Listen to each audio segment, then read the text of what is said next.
training on Apollo 14, Dick Slayton came to me and said, you know, Al Shepard has Apollo 13, but he's been grounded for about 9 years, and, you know, NASA management kind of wants to give him more time to train.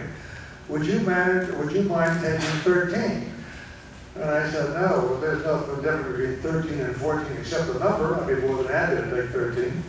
So that's how it got started, and not realizing Apollo 13 had all those 13. You know they were going to launch on the 13th, though.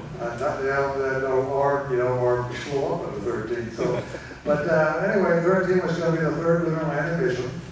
Everything was fine. I had Fred Hayes and Jack Swagger with me.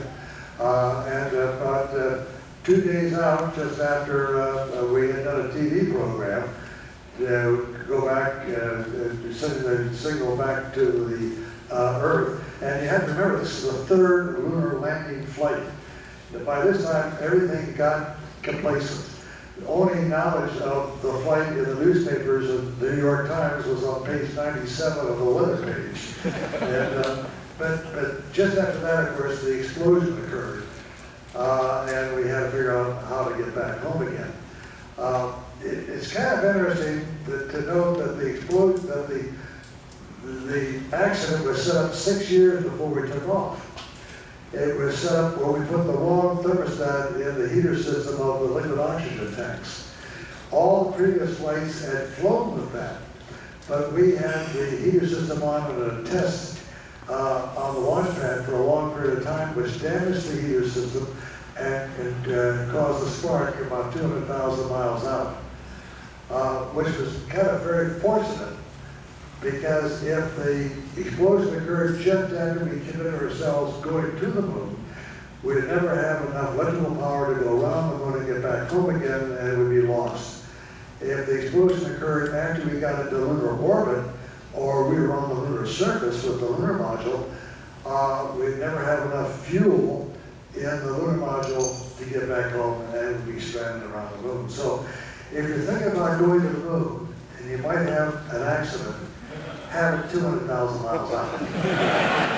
So actually what did you have to fix, and what was the teamwork that went into fixing it?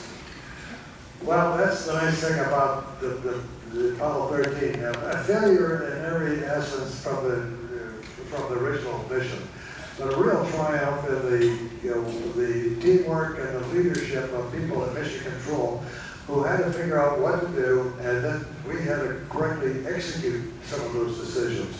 One of the things we had to do was get back on the free return course. The course we are on now would take us around the moon and back to the Earth. We'd be about 40,000 miles out, too far out to be captured by the atmosphere. So we had to learn how to make that course using the lunar module engine to do the work. And of course, then the second thing we had to do was to figure out whether we had enough electrical power to get back home or oxygen. And it turned out that we'd have to speed up our return home. And so we had to do that again with the lunar module engine. And then, of course, on the third time on the way home, we were still beneath the corridor that we needed to get in for a safe landing. And by that time, we had everything turned off.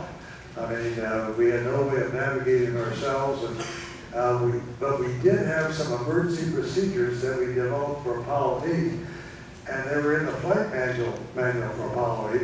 But after that, we tore them out of the manuals for the remaining flights because we thought they were so way out they weren't necessary. And when the ground crew called and said, "You're going to have to use them," fortunately, I was on Apollo 8, and I remember those procedures.